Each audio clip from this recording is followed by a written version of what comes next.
We are in the Rufiji district in Tanzania. It started as a dispensary and it has been expanding dramatically up to now. It serves the big population of people in Rufiji, even Mozambique, Comoro, they come here.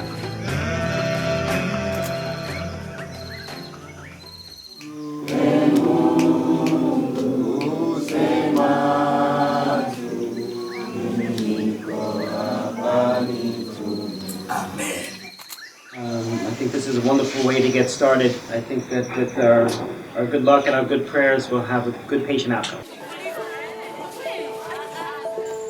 I'm here in Africa as part of the ISMS mission to take care of children with burns, adults with burns, and any hand problem that we can reasonably solve. I'm a GYN surgeon from the States, and I'm here to operate on women and take care of them. I'm a German pediatrician, so staying with the children in the ward, looking for them, giving pediatric care. There are cases that you don't really see back home. A lot of thyroids, kids with hydroceles.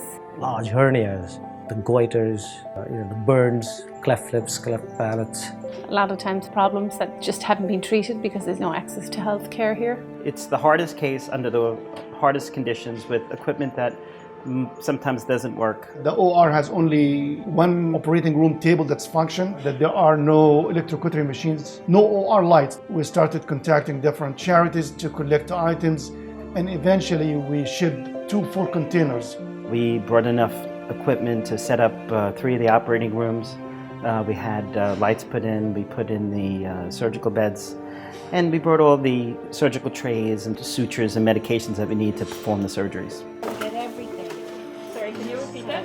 This is our main supply room, so this is where we come to get all of our things for the cases. This is where we're going to receive the patients. We'll start their IVs, start antibiotics, we'll weigh the patients, and then they'll go back out before the surgery. Equipment has to get set up, the equipment has to function, everything has to get tested. The patients all have to get seen, they have to get triaged. All this is done in a day. At home, we have so much abundance of health and resources.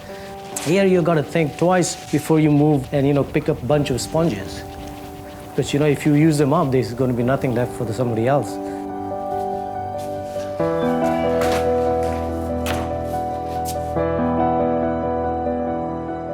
That was a 6-year-old child who had a snake bite about 3 years ago. When the snake bit him, it took out a chunk of his flesh, and he had a Band-Aid put on by a local doctor. And when the Band-Aid was put on, they actually put it too tight and his thumb was stuck to his palm. What we did was I released the contracture and we put skin grafts on to give him mobility of his thumb back. His parents actually came all the way from the Serengeti, which is about 2,000 kilometers away, and they took a bus and did this whole journey to get here, and it was just profound to be able to help him and see the tears in the parents' eyes after they saw the child. How can you put a price on the use of a child's hand? Can't. Cleft palate, hydrocephalus, and all these plastic cases, we were not able to do it before.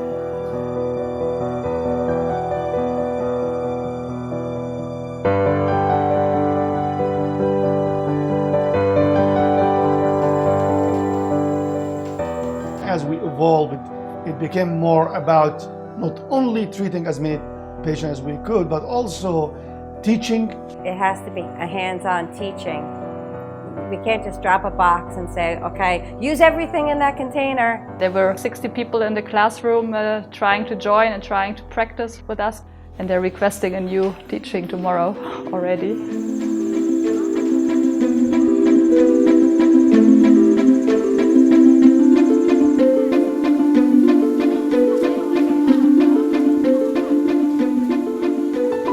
The hospital has a group here called the Compassion Group, and it's headed by a public health nurse here and a few other hospital staff. And they support a group of orphans and other vulnerable children in the area. So we donated clothes and shoes and soap, toothbrushes, things that none of these children have. I was expecting the poverty, but it's still different when you see it in person. We've also been providing educational resources to the schools where these children go. One of our bigger projects that we're doing is providing uniforms for the children.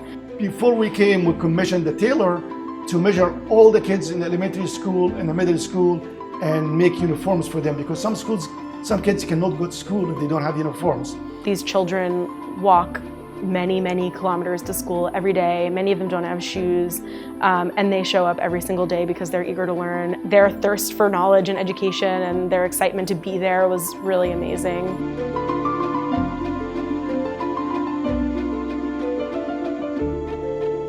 There was a child that was born the day after we arrived, and the local doctor came and told me, we have a child born with 2 heads.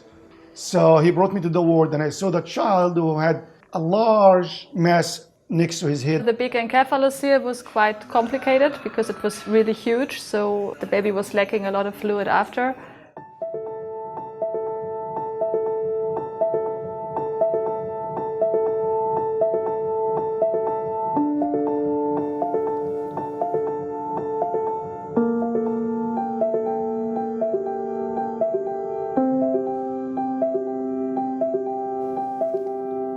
One way of treating it is to connect a little tube inside the cavity. The tube goes under the skin all the way into the belly, so the fluid comes from the brain, and rather than expanding that cavity and pressing the brain, it drains into this tube into the belly, where typically fluid gets absorbed in the belly. So operation's done. We could remove and reduce the encephalocele, move it back in, put a shunt in place. Shunt is running. Baby is already extubated, crying next door.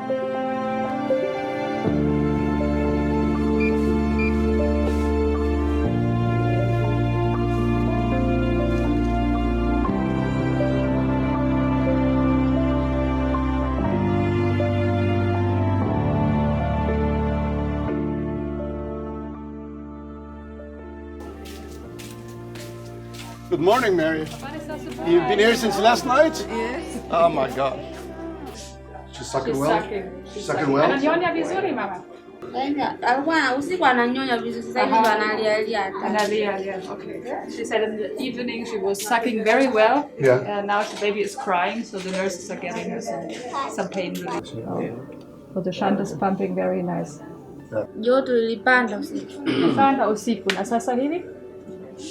Sasa hivi labda ulisikia vibaya, ulisikia vizuri? nisikia ni jambo la kawaida tu kwa sababu ndio lishatokea finally. Tell her good luck. Kwambia hongera. 3 days now after surgery, she's nursing, she's moving. It's really very gratifying.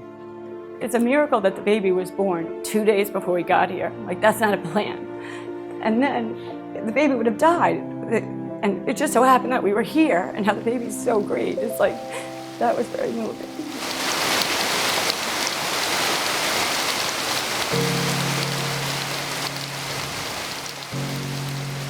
There's so much need here for help that we work in 12, 14-hour days, and there's no end. You know, you want to do a lot more for them, but you're here for such a short period of time, and I would love to join ISMS for a second time around. I hope it will not be the end. I hope that we will continue to communicate and they will come again, because to start is one thing, but if you don't do again, it is like you provoked someone to eat and then you don't bring another food. the hardest part of these missions is the cases you have to say no to. When I first arrived, the head doctor came up to us and said, "You're the gynecologist, you're not leaving. We have so many cases. We've turned away an inordinate amount of cases." They keep asking me to come back. When am I going to come back? Next week? I have 100 more patients for you to see. Going to a different part of the world and providing care to people who never had access to it, and they're in the circumstances due to no fault of their own, it changes your outlook on life, on the world. And every time I do one of these trips, it really helps me understand what's important.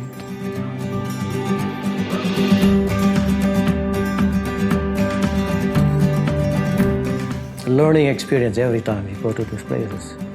So each time is a humbling experience. That's it.